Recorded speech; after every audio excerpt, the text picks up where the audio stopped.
पहले हम लोग जल्दी से जान लेते हैं कि क्वाड है क्या एग्जैक्टली। दोस्तों क्वाड का फुल फॉर्म है क्वाड्रिलेटरल सिक्योरिटी डायलॉग यानी क्यूएसडी, और इसको क्वाड के नाम से भी जाना जाता है। ये एक इनफॉर्मल स्ट्रेटेजिक फोरम है चार देशों के बीच में। कौन कौन से? यूनाइटेड स्टेट्स, जापान, ऑस्ट्रेलिया और इंडिया। और इसको मेंटेन किया जाता है सेमी रेगुलर समिट्स द्वारा, यानी बीच बीच में समिट्स हो जाते हैं। चारों ही देश अपने बीच में इंफॉर्मेशन को एक्सचेंज करते हैं, और साथ साथ चारों ही देश मिलकर मिलिट्री ड्रिल्स भी साथ में कर लेते हैं, जैसे कि अभी हम मलाबार एक्सरसाइजेस करने वाले हैं, जिसमें ऑस्ट्रेलिया को भी इंक्लूड किए जाने की बात है। दोस्तों ये फोरम इनिशिएट हुआ था 2007 में इनिशिएट हुआ था, और इसको इनिशिएट किया था जापान के प्राइम मिनिस्टर शिंजो आबे ने इनिशिएट किया था इस फोरम को। इनको सपोर्ट मिला था उस टाइम पे 2007 में। यूनाइटेड स्टेट्स के वाइस प्रेसिडेंट थे मिस्टर डिक चेनी थे, और ऑस्ट्रेलिया के प्राइम मिनिस्टर थे उस वक्त जॉन हॉवर्ड थे, और इंडिया के प्राइम मिनिस्टर थे उस वक्त मनमोहन सिंह। तो दोस्तों ये 2007 में एक्चुअली इनिशिएट हुआ था ये फोरम। और पूरी दुनिया ने इसको इसी तरह से देखा था कि ये जो एक डिप्लोमेटिक और मिलिट्री अरेंजमेंट है, इसको इसलिए बनाया गया है क्योंकि चाइना का जो इकोनॉमिक और मिलिट्री पावर है वो बढ़ रहा है। और चाइना की गवर्नमेंट ने दोस्तों इसका काफ़ी विरोध किया था। उन्होंने इस तरह से रिस्पॉन्ड किया था कि उन्होंने ये जो क्वाड के चारों मेंबर्स हैं उनको फॉर्मल डिप्लोमेटिक प्रोटेस्ट्स उसने इशू किए थे। अब हम कुछ करंट डेवलपमेंट्स देख लेते हैं जो इन पांचों देशों के बीच हो रहे हैं। तो चाइना ने जो साउथ चाइना सी में अपना जो ये रवैया दिखाया है, जो स्ट्रेटेजिक अपॉर्चुनिटीज़म दिखाई है, उसकी वजह से उसके जितने भी ये जो स्मॉलर नेबर्स हैं, ये जितने भी साउथ चाइना सी में जितने भी स्मॉलर नेबर्स हैं, वो उससे एक तरह से दूर हो गए हैं, एलियनेट हो गए हैं। और साथ ही साथ इस मूव की वजह से जो चाइना जो साउथ चाइना सी में अपना रवैया दिखा रहा है, उसकी वजह से जो क्वाड का जो फॉर्मेशन है उसको एक टर्बोचार्ज मिला है, उसको एक बूस्ट मिला है। क्वाड जिसमें वही हम चारों देश शामिल हैं जो कि like minded Indo Pacific powers हैं।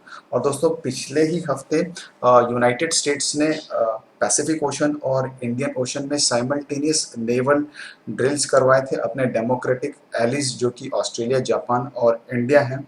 और ये चारों ही कंट्रीज मिलकर कॉम्प्राइज करते हैं on off quadrilateral defence arrangement, यानी जब भी ज़रूरत पड़ी तो एक दूसरे के डिफेंस में ये खड़े भी हो जाएंगे।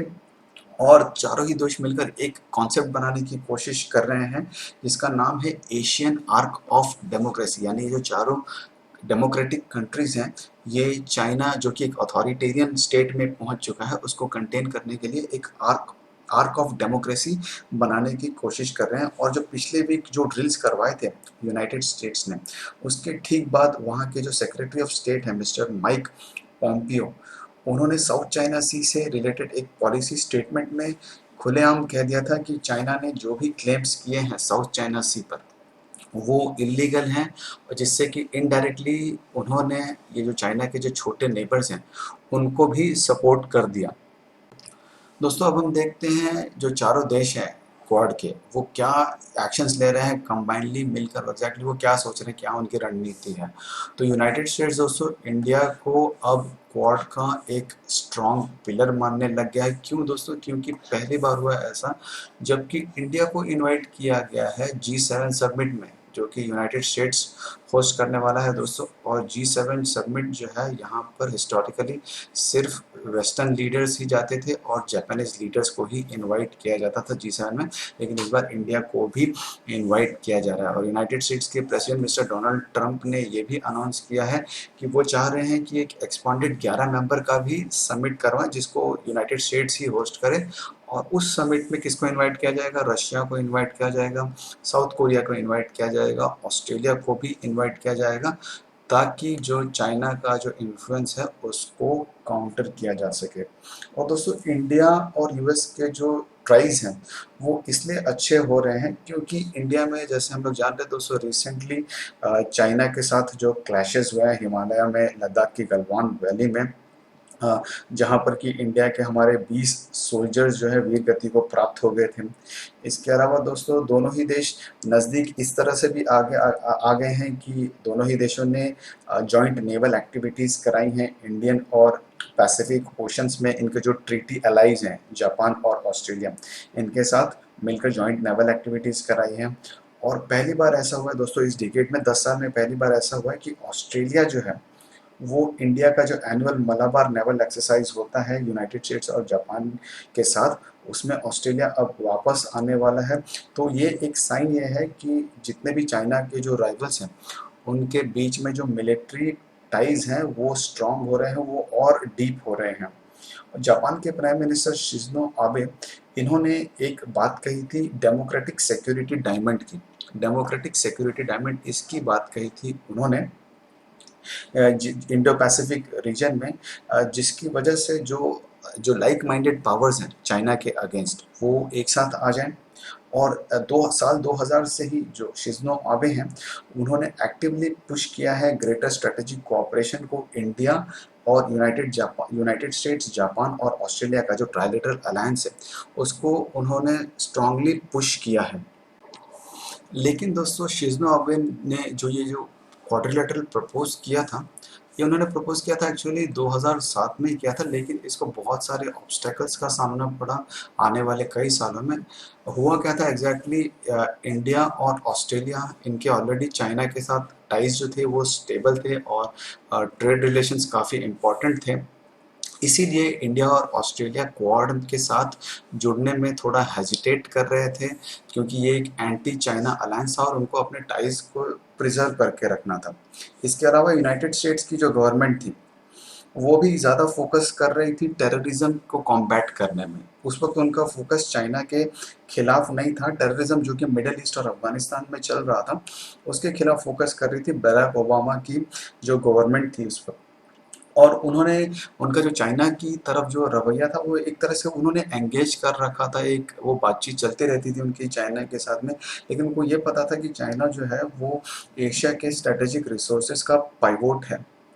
इसके साथ दोस्तों जब समय बीता थोड़े टाइम के बाद में, जब लीडरशिप चेंज हो गई और चारों ही देशों में मतलब इंडिया, ऑस्ट्रेलिया और यूनाइटेड स्टेट्स में जब कंजर्वेटिव लीडर्स आ गए और पिछले कुछ महीने में थोड़ी जियोपॉलिटिकल टेंशन्स बढ़ गई चाइना के साथ में इन देशों की, तो जो क्वाड है उसके अंदर कहा जा सकता है कि एक नई जान आ गई, उसको एक फिर से बूस्ट मिल गया।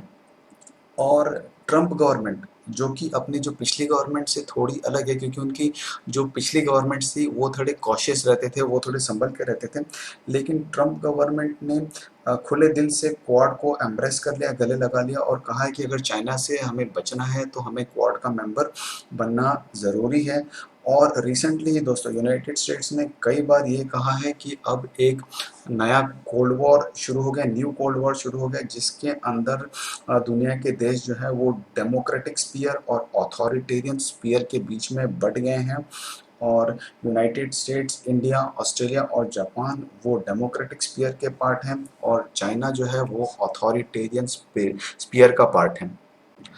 दोस्तों पूरे मुद्दे पर हम चाइना का रिएक्शन देखते हैं। दोस्तों चाइना ने मान लिया है कि जो क्वाड है ये बना गया है उसको एनसर्कल करने के लिए, उसके जो ग्लोबल और मैरीटाइम सपने हैं उसको रोकने के लिए बना है क्वाड, और यूनाइटेड स्टेट्स की नेवी ही इसके पीछे है। और उनका जो शक है वो यकीन में बदल गया जब यूनाइटेड स्टेट्स की नेवी ने इंडो पैसिफिक रीजन में बहुत सारे नेवल एक्सरसाइजेस कराए जहाँ की चाइना को एक मैरीटाइम पावर माना जाता है। तो दोस्तों चाइना ने क्या किया है, उसका जो एनर्जी इंपोर्ट की रिक्वायरमेंट्स की जो रूट है दूसरी जो समुंदर से वो करते हैं उसको डाइवर्सिफाई करने के लिए उसने जो belt and road initiative, road का सहारा लिया है। इसके अलावा कुछ ऐसे देशों में पोर्ट्स बना लिए हैं जिससे कि उनका जो रूट है एनर्जी इंपोर्ट का वो लैंड के थ्रू हो जाए, जैसे कि पाकिस्तान और म्यांमार।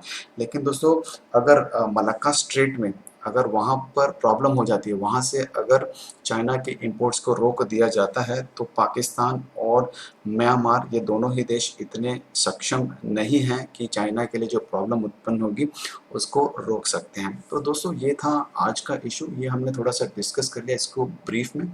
अगर आपको पसंद आया होगा तो प्लीज़ लाइक और शेयर करिएगा, चैनल को सब्सक्राइब करिएगा। कल हम हाजिर होंगे आपके सामने एक नई वीडियो के सामने। Thank you.